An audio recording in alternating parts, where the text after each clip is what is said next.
अस्सलामुअलैकुम students, welcome back to my channel master study zone. आज की हम अपने इस वीडियो में डिस्कस करेंगे क्लास 11 बायोलॉजी की न्यू बुक के टॉपिक बायोडाइवर्सिटी की। हमने प्रीवियस अपने लेक्चर में डिस्कस किए थे असेसमेंट लेवल्स को, और आज हम अपने लेक्चर में डिस्कस करेंगे बायोडाइवर्सिटी के मेथड्स को, इसके अलावा उसके इम्पॉर्टेंस को कि हम जो रैंडम सैम्पलिंग करते हैं उसमें बायोडाइवर्सिटी को डिटरमाइन करने के लिए तो उन रैंडम सैम्पलिंग की क्या इंपॉर्टेंस है। इसके अलावा हम उन बायोडाइवर्सिटी के को एक्सेस करने के जो मेथड्स हैं उनको डिटेल से डिस्कस करेंगे।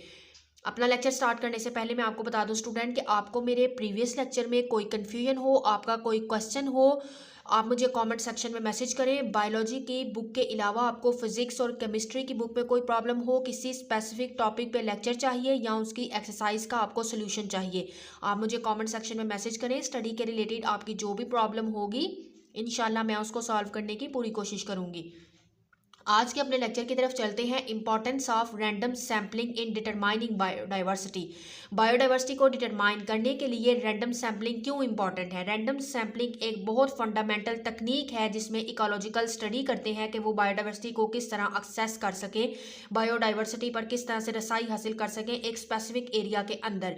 और ये मेथड बहुत ज़्यादा इंपॉर्टेंट है। कुछ इनके रीजंस हैं, वो क्यों कि ये मिनिमाइज करती है बायस कहते हैं तासुबात को, डिफरेंट पॉइंट ऑफ व्यू को। ये इंश्योर करती है कि जो भी स्टडी एरिया उन्होंने सेलेक्ट किया है उसके हर हिस्से पर ये इंश्योर करती है कि वहाँ इक्वल चांस होता है कि वहाँ से सैम्पलिंग की जा सकती है। और ये प्रोवाइड करती है ज़्यादा एक्यूरेट रिप्रेजेंटेशन को, जो कि ओवरऑल बायोडाइवर्सिटी जो है वो शो करती है। नेक्स्ट इसका बेनिफिट क्या है कि ये प्रोवाइड करती है reliable estimates. Random sampling allow करती है कि जो हम डाटा कलेक्ट करते हैं वो स्टैटिस्टिकली एनालाइज हम उसको आसानी से कर सकते हैं और अंदाज़ा लगा सकते हैं कि स्पीशीज की रिचनेस कितनी है, स्पीशीज कितनी अबंडेंस में प्रेजेंट है किसी एरिया में और वो कहाँ कहाँ पे डिस्ट्रीब्यूट हुई है। आपको पता है स्टैटिस्टिकली एनालिसिस में जो है वो पाई चार्ट आ जाते हैं, बार चार्ट आते हैं। इसके अलावा जो है वो जितने भी स्टैटिस्टिकल मेथड्स अप्लाई होते हैं उससे बआसानी हम किसी भी स्पीशीज़ की रिचनेस को, उसकी अबंडेंस को और उसकी डिस्ट्रीब्यूशन को स्टडी कर सकते हैं, एनालाइज कर सकते हैं। थर्ड पॉइंट है फैसिलिटेट्स कंपैरिजन। एक तो ये इसका बहुत ज़्यादा बेनिफिट होता है रैंडम सैम्पलिंग का कि ये हमें इस काबिल बनाती है कि हम दो डिफरेंट स्पीशीज़ के दरमियान बआसानी उनका कंपैरिजन कर सकते हैं उनकी हैबिटेट को लेके, और ये हमें प्रोवाइड करती है एक स्टैंडर्ड मेथड डाटा को कलेक्ट करने का। फोर्थ वाला इसका पॉइंट है इनहेंसेस रिप्रेजेंटेटिवनेस। इसमें क्या होता है कि different part of the study area हम जो कवर कर रहे होते हैं डिफरेंट पार्ट्स को स्टडी एरिया के दौरान, रैंडम सैम्पलिंग ये इंश्योर करती है कि वो सैंपल रिप्रेजेंट करते हैं उस पूरे इलाके की डाइवर्सिटी को। नेक्स्ट है स्टूडेंट सपोर्ट कंजर्वेशन एफर्ट्स। ये कंजर्वेशन यानी कि बचाव की जो कोशिशें हैं उनको भी सपोर्ट करती है। एक्यूरेट बायोडाइवर्सिटी असेसमेंट्स के ज़रिए से जो रैंडम सैम्पलिंग होती है वो बहुत ज़्यादा इंपॉर्टेंट होती है कि हम उन एरियाज़ को आइडेंटिफाई कर लेते हैं जहाँ पे हाई कंजर्वेशन वैल्यू होना ज़रूरी होती है और चेंजेस को बआसानी मॉनिटर कर सकते हैं ड्यूरिंग जो है वो टाइम टू टाइम। तो ये उन जो है इन एफर्ट्स के ऊपर भी उनको भी सपोर्ट करती है। नेक्स्ट है मेथड टू एक्सेस बायोडाइवर्सिटी। हम बायोडाइवर्सिटी जो है वो किन मेथड्स के थ्रू हम उस पर एक्सेस हासिल कर सकते हैं। आपको पता है कि बायो में लाइफ है और डाइवर्सिटी में वैरायटी है, यानी कि जानदारों की वैरायटी, उसमें एनिमल्स भी आते हैं और प्लांट्स भी आते हैं। तो उनकी वैरायटी पर एक्सेस हम किन किन जो है वो तरीक़ों से हासिल कर सकते हैं, तो उनके वेरियस मेथड्स हैं जिनको हम एम्प्लॉय करके अप्लाई करके उसके एरिया जिसमें ऑर्गेनिज्म रह रहा है उसकी अबंडेंस का अंदाज़ा भी लगा सकते हैं कि वो कितनी तादाद में है वहाँ और वो कहाँ कहाँ डिस्ट्रीब्यूट हुए हैं। हम आसानी से उनका जो है वो अंदाज़ा लगा लेते हैं। तो फर्स्ट इसमें आता है जो मेथड है वो है क्वाड्रेंट सैम्पलिंग। क्वाड्रेंट सैम्पलिंग में क्या होता है, ये स्टडी एरिया इन्वॉल्व होता है कि उसको उन्होंने डिवाइड किया होता है एक ग्रिड पे। अब हम ग्रिड किसको बोलेंगे, आपको ये नज़र आ रही है डायग्राम, इसमें आपको ये एक स्क्वायर बॉक्सेस नज़र आ रहे हैं। तो इनको जो बॉक्सेस होते हैं ना इनको कहते हैं ग्रिड। ग्रिड एक ऐसा नेटवर्क है जो कि इवनली स्पेस लाइन हुआ होता है, किसी भी इलाके में इवनली बिल्कुल उसको लाइंस जो हैं वो मार्क कर ली जाती हैं और फिर उनको डिवाइड किया जाता है स्टडी एरिया को इक्वल साइज के स्क्वायर की सीरीज़ के अंदर, उसको हम कहते हैं ग्रिड। सैम्पलिंग होती है उन ग्रिड के अंदर रैंडमली, जो भी उन्होंने स्क्वायर सेलेक्ट किए होते हैं कि आपने इस पे स्टडी करना है, आपने इस पे करना है, वो उस पर रैंडमली सैंपल्स कलेक्ट करते हैं। ये मेथड पर्टिकुलरली इस्तेमाल होता है डिफरेंट प्लांट पॉपुलेशन को स्टडी करने के लिए या फिर ऐसे ऑर्गेनिज्म को स्टडी करने के लिए जो सेसाइल होते हैं, यानी कि जो ज़मीन पे रहते हैं। फॉर एग्जाम्पल क्वाड्रेट सैम्पलिंग में उन्होंने एग्जांपल दिया एक जंगल की, जिसमें रिसर्चर जो होता है वो लेआउट कर लेता है इस तरह के क्वाड्रेट्स को, यानी कि इस तरह के एक फिक्स साइज के स्क्वायर को, और फिर रिकॉर्ड करता है वहाँ पे कि जो प्लांट की स्पीशीज़ हैं उनकी प्रेजेंस किस किस स्क्वायर में है और उनकी एब्सेंस किस किस स्क्वायर के अंदर है। तो वो आसानी से अपने सैंपल को कलेक्ट कर सकता है और अंदाज़ा लगा सकता है कि किस स्क्वायर के अंदर पॉपुलेशन ज़्यादा है और किस स्क्वायर के अंदर पॉपुलेशन कम है। नेक्स्ट मेथड है ट्रांसेक्ट सैम्पलिंग। ये इन्वॉल्व होती है कि इसमें उन्होंने एक लाइन या एक स्ट्रिप जो है वो स्टडी एरिया जो सेलेक्ट किया है उसके उन्होंने सेंटर में लगा देनी है, एक लाइन या कोई स्ट्रिप लगा देनी है जिसको ट्रांसेक्ट कहते हैं, यानी कि उसको डिवाइड कर देना है और फिर रिकॉर्ड करना है स्पीशीज़ को रेगुलर इंटरवल्स पे, यानी कि रेगुलर बेसिस टाइम की बेसिस पे उन्होंने उस लाइन के अलॉन्ग स्पीशी की जो है वो देखनी है, उसकी तादाद, उसको रिकॉर्ड करना है।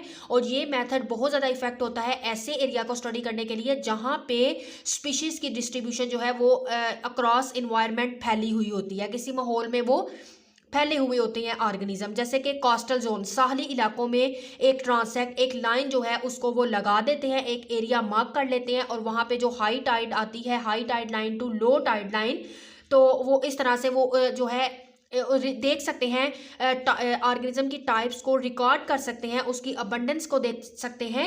इंटरटाइडल ऑर्गेनिज्म यानी कि high tide line to low tide line के दरमियान में वो अपना फिर अंदाज़ा लगा लेते हैं कि वहाँ यहाँ पे ऑर्गेनिज्म की तादाद कितनी है। थर्ड वन है एरियल सर्वे। ये बहुत इंपॉर्टेंट सर्वे है। इसमें एरियल सर्वे में एयरक्राफ्ट और ड्रोन इस्तेमाल किए जाते हैं ये ऑब्जर्व करने के लिए और रिकॉर्ड करने के लिए कि ऑर्गेनिज्म किधर किधर डिस्ट्रीब्यूट हुए हैं।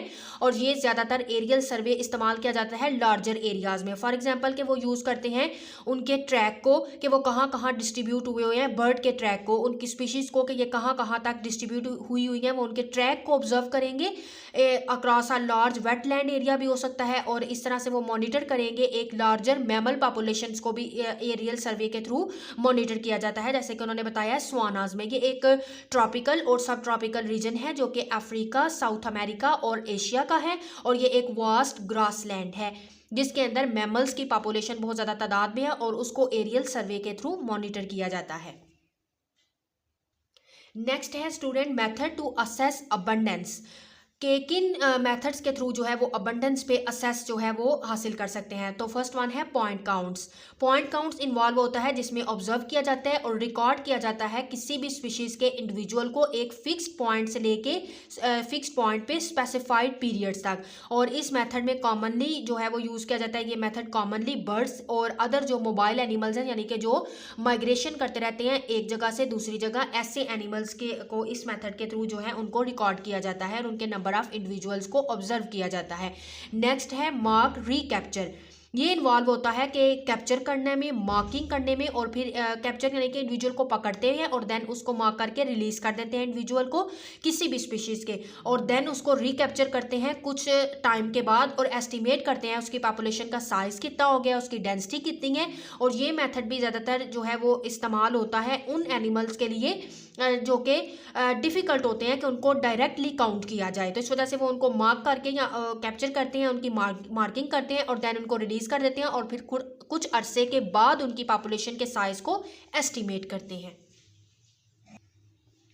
नेक्स्ट है स्टूडेंट क्वाड्रेट काउंट्स। इस मेथड में रिसर्चर जो है वो यूज़ करते हैं क्वाड्रेट्स को, यानी कि स्क्वायर को, और नंबर को काउंट करते हैं किसी भी स्पीशीज़ के इंडिविजुअल के विद इन ईच क्वाड्रेट, यानी कि उस एक स्क्वायर के अंदर अंदर। देन वो इन्फर करते हैं कि वो कितने काउंट्स हैं और एस्टिमेट कर लेते हैं उनकी ओवरऑल अबंडेंस कितनी है। नेक्स्ट है कैप्चर रीकैप्चर मेथड। इस मेथड में जो है वो काउंट करते हैं फॉर वेरिएबल्स, जैसे कि वो वेरी करते हैं कि उन्होंने कैप्चर करने की उनकी जो है वो कैप्चर प्रोबेबिलिटीज़ क्या है और उनकी मूवमेंट क्या है उन एरियाज़ के दरमियान में। फिफ्थ वन है रिमोट सेंसिंग। रिमोट सेंसिंग जो है ये यूज़ होता है सैटेलाइट के थ्रू या फिर ड्रोन इमेजरी, ड्रोन से ली गई पिक्चर्स के थ्रू एक्सेस हासिल करते हैं कि किसी भी स्पीशीज़ की डिस्ट्रीब्यूशन कितनी है उस इलाके में और कितनी उसकी अबंडेंस है। ये पर्टिकुलरली हमें जो है जो लार्जर स्केल के ऊपर खासकर ये यूज़ होते हैं ये मेथड असेस करने के लिए ऑर्गेनिज्म की कितनी डिस्ट्रीब्यूशन है और कितनी अबंडेंस है, और जो है स्पेशली उन एरियाज़ में जहाँ पे असेसिबल जो है आसानी से प्रोवाइड नहीं होती है। तो ये जितने भी पॉइंट्स हमने स्टूडेंट पढ़े हैं ये आपके शॉर्ट क्वेश्चन के हवाले से इंपॉर्टेंट है, और ये बिल्कुल जो है वो उन्होंने लाइन जो दी है ये सीधी सीधी है कि आपको आसानी से होप्स हो कि समझ में आ गई होंगी। नेक्स्ट हम डिस्कस करते हैं स्पीशीज़ एंड स्पेसिएशन। ये इंपॉर्टेंट टॉपिक है। स्पीशी आपको पता है स्टूडेंट के ये आपने डेफिनेशन करनी है कि स्पीशी को जनरली डिफाइन किया जाता है कि इंडिविजुअल का ऐसा ग्रुप जो आपस में इंटरब्रीड करें और प्रोड्यूस करें फर्टाइल ऑफस्प्रिंग नेचुरल कंडीशंस में रहते हुए, उनको हम कहते हैं स्पीशीज़। और ऐसे मेंबर जो हैं वो सेम स्पीशीज़ के वो शेयर भी करते हैं कॉमन कैरेक्टरिस्टिक्स, और उनका जेनेटिक मेकअप सेम होता है, और जो है वो जो अदर स्पीशीज़ के जो इंडिविजुअल हैं उनसे इनको डिफरेंट करता है। और आइडेंटिफिकेशन ऑफ स्पीशीज़ की हम किस तरह से स्पीशीज़ को आइडेंटिफाई कर सकते हैं, उनके फिजिकल ट्रेट की बुनियाद पे कि उनमें कितनी सिमिलैरिटीज़ हैं और कितनी उनके अंदर डिफरेंसेस पाए जाते हैं।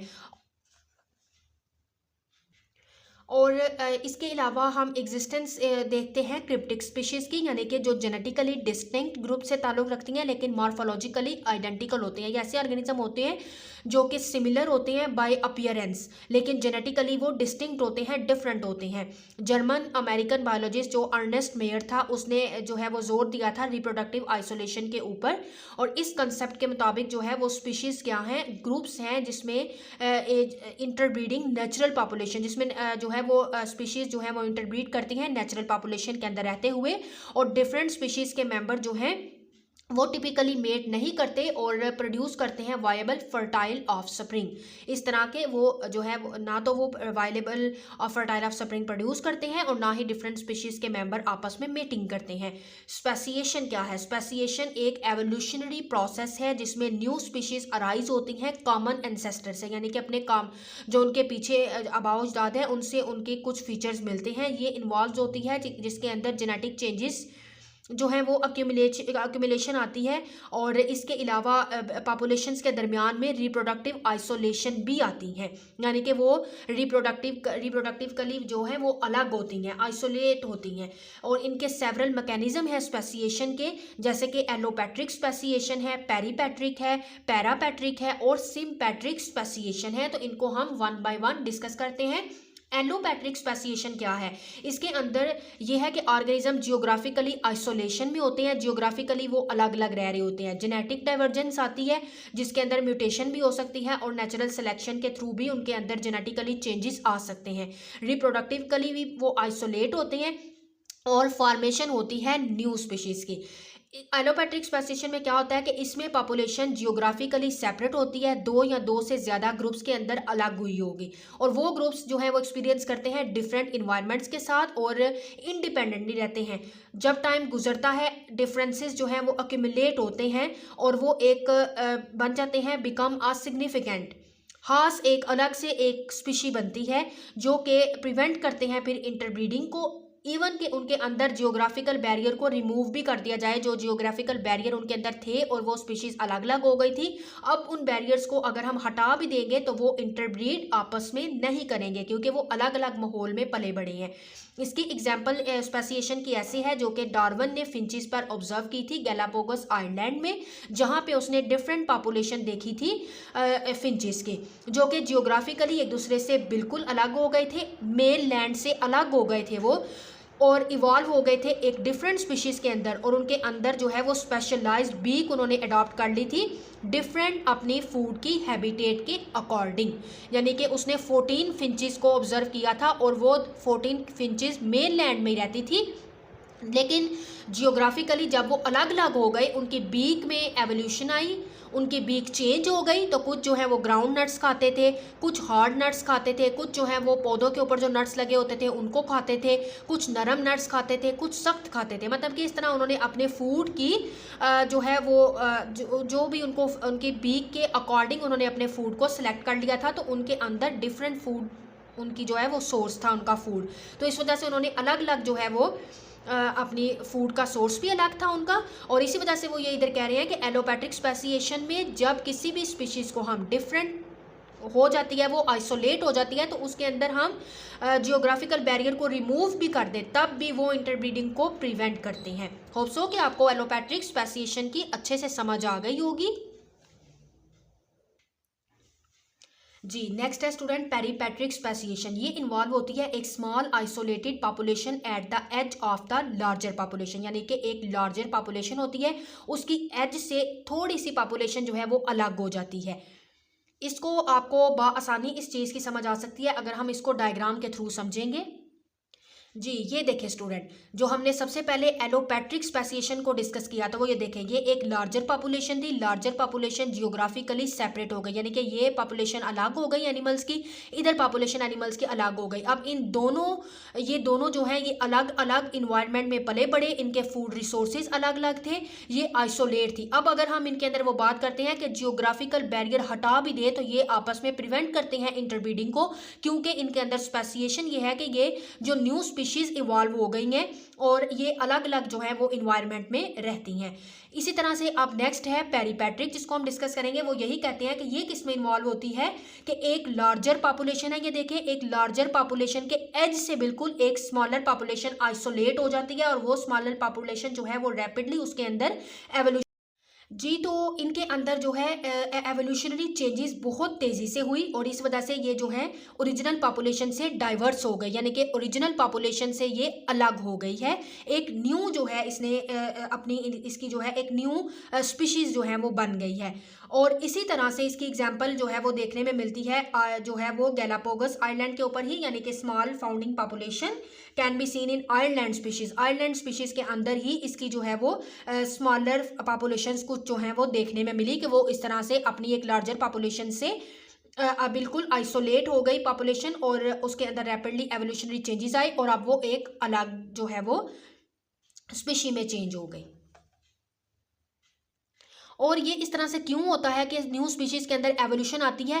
इस वजह से आती है कि जब पॉपुलेशन सेपरेट हो जाती हैं, क्यों सेपरेट होती हैं, एक्सट्रीम चेंज आता है उनके हैबिटेट में रेदर देन फिजिकल बैरियर। कोई इसके अंदर देखें आप पेरीपैट्रिक में फिजिकल बैरियर नहीं आया, ऐसा हो सकता है कि उनके अंदर हैबिट जो है वो एक्सट्रीमली चेंज हो गया था, उसकी वजह से ये जो है पॉपुलेशन जो है वो आइसोलेट हो गई। और जो इधर स्टूडेंट उन्होंने न्यू निच का मतलब ये है कि रोल और पोजीशन किसी स्पीशीज़ की क्या है उसके इन्वायरमेंट को लेके, कि वो वहाँ के किस तरह से रिसोर्सेज को इस्तेमाल कर रही है और किस तरह वो अदर स्पीशीज़ के साथ इंटरेक्ट कर रही है, उसको हम निच कहते हैं। निच की आपने डेफिनेशन प्रीवियस लेक्चर में भी हमने डिस्कस की थी, बॉक्स के अंदर इंपॉर्टेंट डेफिनेशन है, उसको आपने याद कर लेना है। और ये जो है इंटरेक्ट करती हैं अपने इकोसिस्टम में रह के बायोटिक इन्वायरमेंट से भी और एबायोटिक इन्वायरमेंट के साथ भी इंटरेक्ट करती हैं। नेक्स्ट है पैरापैट्रिक स्पेसिएशन। अब हम पैरापैट्रिक स्पेसिएशन के ये डायग्राम के थ्रू इसको भी समझेंगे। इसमें भी क्या होता है, पॉपुलेशन जो एडजेसेंट होती हैं एक दूसरे के, यानी कि ये देखें ये सेम थी, उसी के जो है वो आइसोलेट हुई है एज से, तो ये एडजेसेंट है, एक दूसरे से मिलती जुलती हैं, बट इन्होंने ऑक्यूपाई किया हुआ है डिफरेंट इन्वायरमेंट, डिफरेंट माहौल में ये पली बड़ी हैं। इनके अंदर जीन फ्लो जो है पॉपुलेशन के दरमियान वो लिमिटेड है और ये इवॉल्व हुई हैं एडॉप्टेशन से, कि उनके अंदर एक स्पेसिफिक इन्वायरमेंट की वजह से उनके अंदर एडॉप्टेशंस आई हैं। ओवर द टाइम, जैसे जैसे टाइम गुजरा तो उनके अंदर रिप्रोडक्टिव आइसोलेशन आ गई, यानी कि उनके जो है इन्वायरमेंट जो एक स्पेसिफिक था उसके मुताबिक उन्होंने अपनी एडॉप्टेशंस को अपनी उस माहौल के मुताबिक डाल लिया। जैसे कि ये लाइट ब्लू और डार्क ब्लू आपको नज़र आ रही है, तो ये जो डार्क ब्लू है ये एक अलग अब पॉपुलेशन है और लाइट ब्लू अलग है। इस तरह से ये अलग अलग हैं और इन्होंने जो है वो अपने इन्वायरमेंट के हिसाब से इन्होंने खुद को जो है वो आइसोलेट कर लिया है और खुद को उस इन्वायरमेंट के मुताबिक अडॉप्ट कर लिया है। इसमें जो है उन्होंने एक एग्जाम्पल दी है एक ग्रास स्पीशीज़ की, उसका जो है वो नेम है एंथोजेंथम ओडोरेटम। एंथोजेंथम ओडोरेटम एक ग्रास स्पीशीज है जो कि डिफरेंट जो एग्जिबिट करती है डिफरेंट एडॉप्टेशंस को, अपनी सॉइल की कंडीशंस को देखते हुए वो उसके मुताबिक जो है वो खुद को ढाल लेती हैं, leading to reproductive isolation in different soil type. Soil की टाइप डिफरेंट होने की वजह से अब उनकी रिप्रोडक्टिव जो है वो भी उनके अंदर आइसोलेशन पाई जाती है, यानी कि वो रिप्रोड्यूस भी अलग अलग तरीके से करती हैं। लास्ट वन है हमारी सिम्पैट्रिक स्पेसिएशन। सिम्पैट्रिक स्पेसिएशन में क्या होता है, न्यू स्पीशीज की एवोल्यूशन होती है उनकी एंसेस्ट्रल स्पीशीज से ही, जो कि इनहेबिट करती हैं सेम जियोग्राफिकल रीजन में विद नो फिजिकल सेपरेशन। इसमें भी कोई फिजिकल सेपरेशन नहीं होती है और ये सेम जियोग्राफिकल रीजन में रह रही होती हैं। अब इसकी आप देखिए डायग्राम के थ्रू, तो ये एक लार्जर पॉपुलेशन है, इसमें कोई जियोग्राफिकल जो है वो जियोग्राफिकल रीजन सेम है, कोई फिजिकल सेपरेशन नहीं हुई है, स्पीशीज अराइज हुई है सेम जियोग्राफिकल एरिया से without physical barrier. Sympatric speciation जो है ये एक आती है अकर होती है थ्रू अ मैकेनिज्म जिसको हम कहते हैं पॉलीपोलॉइडी, जिसमें ऑर्गेनिज्म जो है उसके क्रोमोसोम्स के मल्टीपल ऑफसेट्स बनते हैं, या फिर उसकी जो है वो निच की डिफरेंशिएशन हो सकती है जिसमें उसकी डिफरेंट सब पॉपुलेशन जो है वो एक्सप्लॉइट होती हैं डिफरेंट रिसोर्सेज में। और इसमें आप देखें एग्जाम्पल आती है एप्पल मैगोट फ्लाई की, जो कि डाइवर्जिंग होती है इनटू टू ग्रुप्स।